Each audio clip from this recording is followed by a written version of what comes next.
Siapa yang suka sering-sering overthinking, berpikiran secara berlebihan? Nah, padahal sudah kita tahu bahwa semua yang terjadi di dunia ini, semua yang terjadi kepada kita, itu sudah diatur oleh Allah.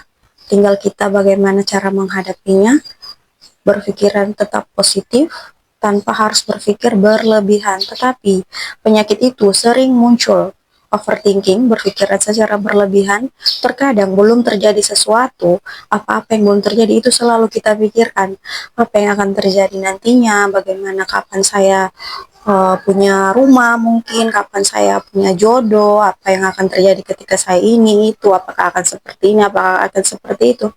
Ingat, kalau itu tergantung dari prasangka hambanya ya.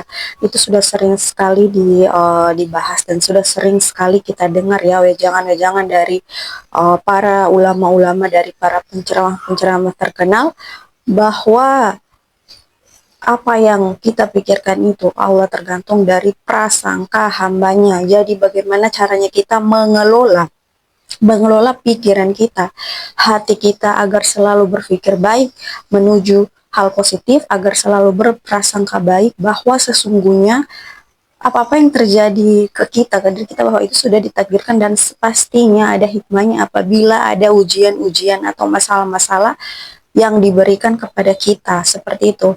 Ingat saja, ujian akan diberikan kepada kita, tidak akan diberikan apabila kita tidak mampu ya. Ujian yang akan diberikan itu sesuai dengan kadar kemampuan kita.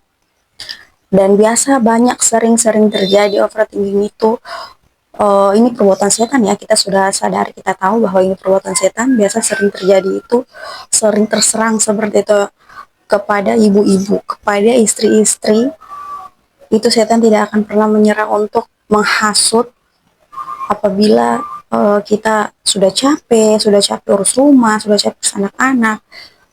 Pokoknya banyaklah hasutan-hasutan dari setan. Itu sering terjadi, testimoni yang sering selalu saya dengar, keluhan-keluhan. Pasti overthinking itu yang paling banyak sering terjadi kepada kaum ibu-ibu atau istri-istri. Jadi bagaimana caranya kita sebagai seorang ibu, sebagai seorang istri selalu berpikir positif, selalu sibukkan diri, selalu perbanyak istighfar. Itu paling penting, yang paling utama yaitu perbanyak istighfar. Bagaimana cara kita menghadapinya? Perbanyak istighfar. Kalau lebih mau tenang lagi, ambil air wudhu, tenangkan diri, ambil air wudhu, sholat 2 rakaat, minta sama Allah, ya Allah tolong pikiran dan hati ini semua jalan yang Engkau yang atur. Bagaimana caranya biar selalu berpikir positif dan hindari yang namanya berpikir berlebihan, karena memang Allah tidak suka yang berlebihan ya. Dan memang saya juga paham, saya sebagai seorang ibu dan seorang istri, bahwa melawan sesuatu yang pikiran negatif itu yang masuk ke kita, terkadang itu sangat berat, apalagi kalau ada pemicunya. Terkadang seperti ada pemicunya kan ya, kita sudah berpikir biasa, kadang ke suami, atau kadang anaknya kita ke sekolah, kadang aduh jangan-jangan anakku seperti di sana atau ini, aduh suamiku jangan-jangan seperti ini. Biasa ada pemicunya ya. Pokoknya jangan sampai kita terpicu atau terhasut oleh bisikan setan ya. Pokoknya kita selalu berpikir positif. Kalau sudah ada muncul, sebelum istighfar, astagfirullah, astagfirullah, astagfirullah, pokoknya langsung saja astagfirullahaladzim, ya Allah sadarkan hamba, selalu berpikir positif. Oke teman-temannya, siap sampaikan dan amalkan.